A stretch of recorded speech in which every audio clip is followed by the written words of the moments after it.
All right, family. Get on news reporter Mary Lee Dash to me. Mary Lee. Today is January. Sweet 16 in my city, Chicago. 2021, sexy Saturday. Now, I was talking about the Prince, Roger Nelson, documentary, Slave.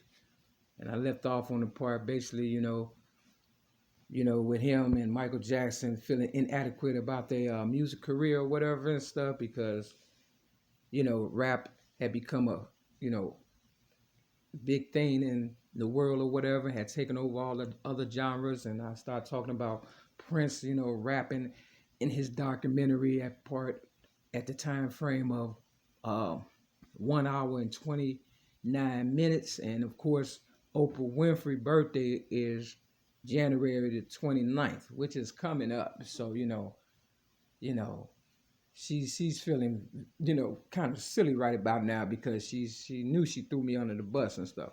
But I want to say this: Oprah did not win an Oscar for the movie The Color Purple, and that my life, my childhood story is basically based on that a little bit. You understand what I'm saying? That movie The Color Purple, because of my foster sister Kimberly Redmond and I growing up together, and me being kind of, slow at the time. And, I looked up to my foster sister Kimberly Redmond. And of course, it's kind of a spinoff. My life is a spinoff for the movie The Color Purple. So Oprah did not win the Oscar, but Prince Roger Nelson did win for the Color Purple. My fault. The Purple Rain soundtrack in 1985, the same year that the movie The Color Purple came out. You understand what I'm saying?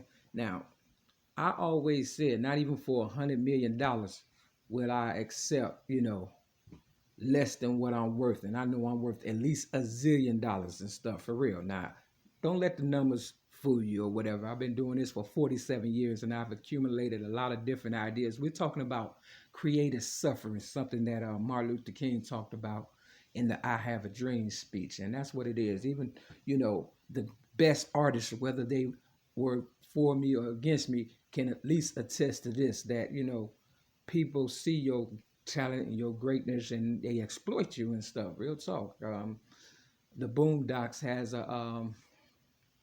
you know, a, a series about BET, black, exploitation television and stuff, and how they exploited the artists and how, they was losing money because we started reading and figuring things out for ourselves and stuff, because they don't tell you when they trying to exploit you. They trying to get as much as they can. So we have a lot of lazy people in the world who just want to gravitate towards people that they know are, worth a whole bunch of money. And me being, worth the most, they kept me for last, basically, is what I want to tell you. This is part two of, the Prince Slave documentary. You understand what I'm saying? And they wanted to leave me for last. But what the killing part is, I remember my foster mother, Betty Jean Redmond.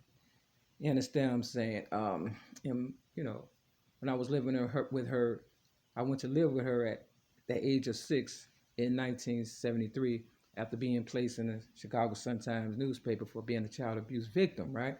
I went to live with her, Kimberly Redmond, Edward Redmond, Leon Baker Redmond, the Redmonds, basically.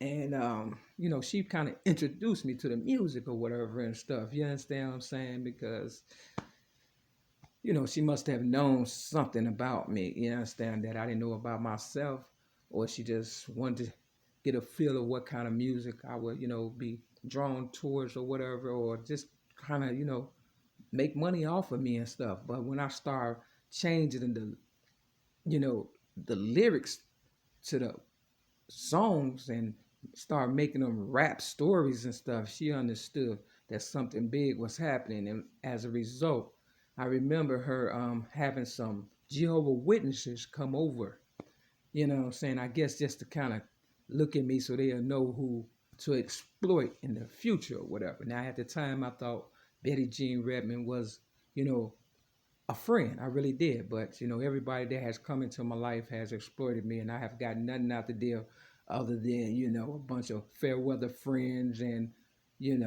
fake ass family and shit. You understand what I'm saying? I haven't got a car that was new or house or anything, so you can understand where I'm coming from. And I'm worth the most.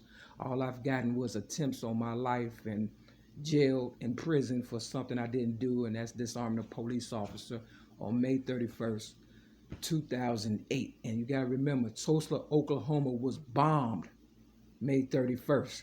You understand what I'm saying? So, they were jealous of the freedom that, my people had generated, even though everybody had came up off of me. And I thought if everybody came up off of me, they would stand up at least for me. You understand what I'm saying? If not for me, for themselves. And we would be able to maintain what we worked our ass off, because I know I worked my ass off. They had to really be working because they had to do all that entertaining.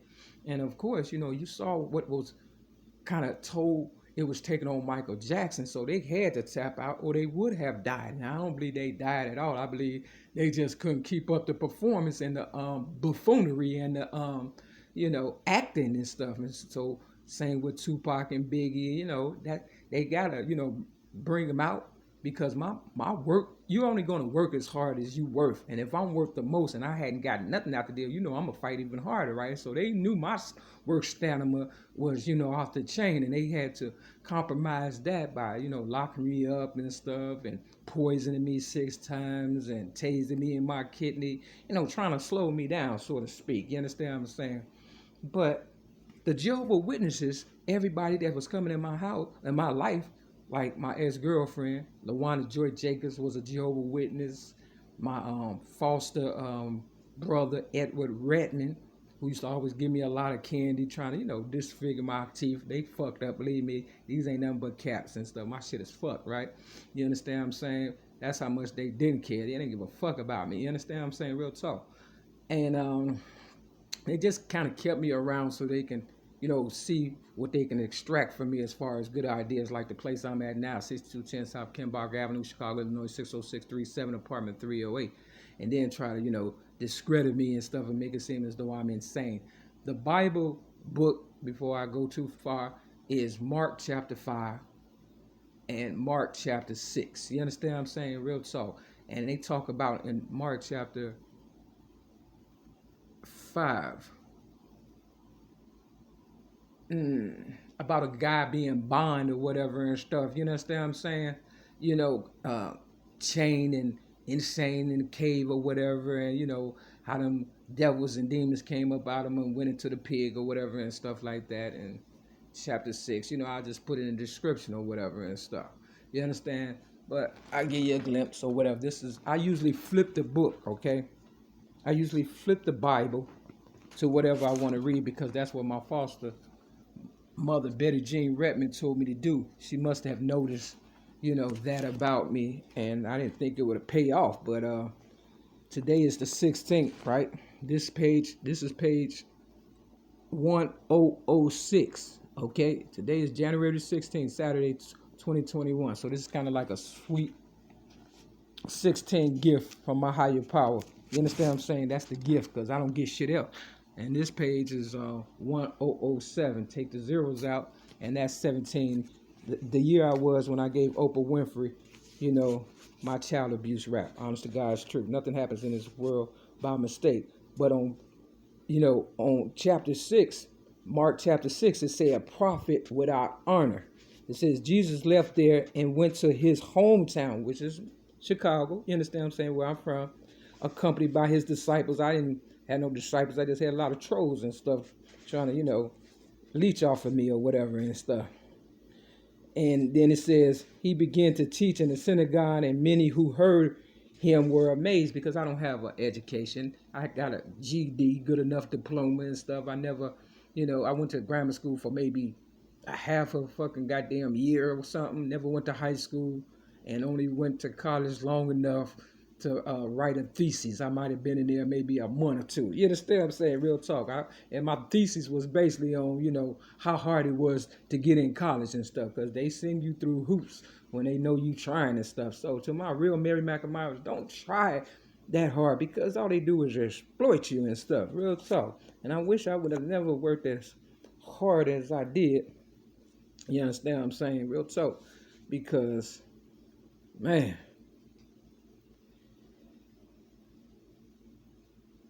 you know, they have taken everything. But yeah, if I was fishing, I caught a lot of fish with rap and hip hop. Let's talk about the Jehovah Witness. Like I was saying, Prince, Jehovah Witness. Michael Jackson family, Jehovah Witness. When they came to me as a little girl, my foster mother, Betty Jean Redmond, you know, canceled it. You know, I guess she just wanted to tell them who I am, who they'll be exploiting and stuff, because they knew they genre, just like disco was gonna fade out and rap was on the rise. They knew that. My foster mother knew that. She nosy like that. You understand what I'm saying? Now I got this here security hat, and I colored in, you know, the colors or whatever and stuff. You understand what I'm saying? Real talk.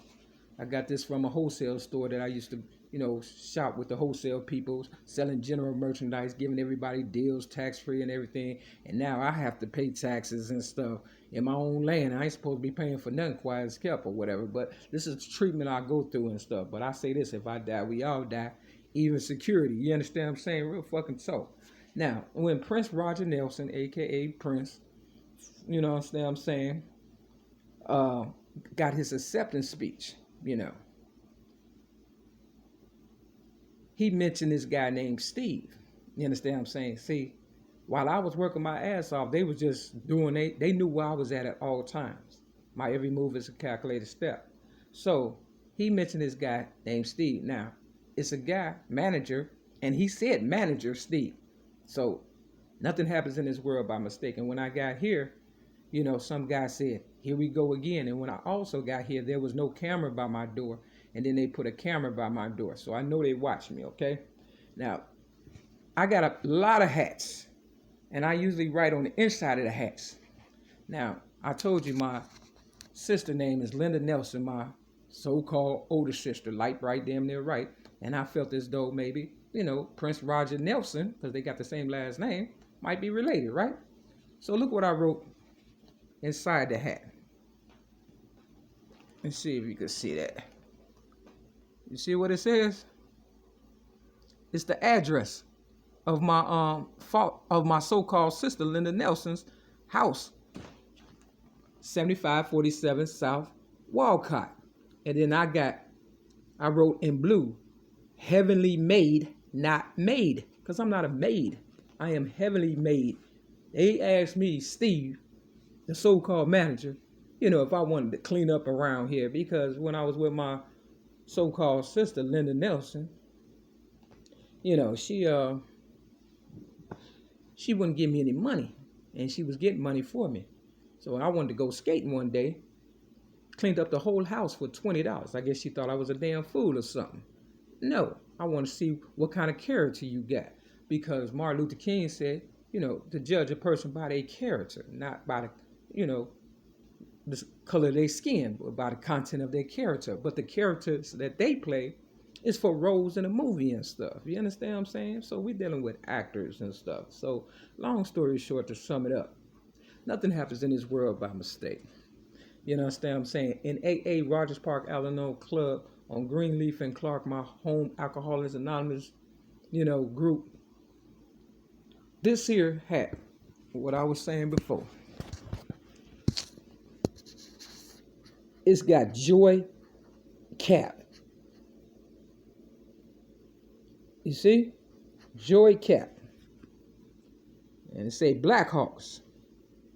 Now, LaWanda Joy Jacobs was a Jehovah's Witness and my ex-girlfriend for about 10 years. She took 6 months to get my attention while I was selling music, you understand what I'm saying, in my city, Chicago. She wanted to be nosy and stuff. And Cap spelled backwards is Pac. You understand what I'm saying? I believe they knew each other. And, you know, it's a small world, but it ain't that goddamn small, especially if you worth the most. Meaning everybody has to know who they robbing, right? You understand what I'm saying? And if I'm the end game, so to speak, and I am, and I'm worth the most, of course they're going to try to kill me, right? Me against the world. Ain't that what Tupac said? So that's to build you up to, you know, the truth of what's going on with me, Marilyn Dash between Mary Lee, and Prince and Michael Jackson tapping out like Biggie and Tupac and stuff, because they made so much money, man. You understand what I'm saying? They wanted to enjoy their life, but they wanted to kill me in the meantime, in between time. And that's the honest God's truth. And with that, this will get on news supporting Mary Dash between Mary Lee. Do not shit on me and say it's raining when you know it's snowing. Peace.